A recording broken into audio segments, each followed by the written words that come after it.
Taba po ng tilapia. Ganyan lang ang pagluto. Huwag masyadong mamantika. Simple pero masarap. Almusal po natin to, baon. Good for 2 personnel. Okay na po ito.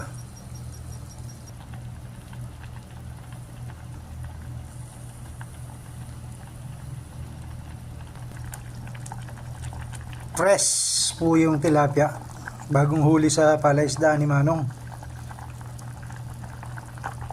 Manamis-namis po yung sabaw kasi may gulay siya eh. Para makales naman tayo sa mantika.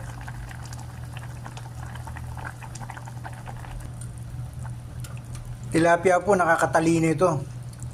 Para yung utak natin hindi matulog. Kasi mahirap eh. Masyado tayong karne. Bawas muna sa karne. Gulay with isda.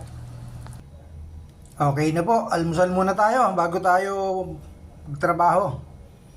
Ayan o. Tilapia, fresh na tilapia. Sarap po yan. Yung parang nyo lang, ilalaga, kamati, sibuyas, luya, bunga ng malunggay, tsaka dahon, talbos ng kamote. Okay na po yan.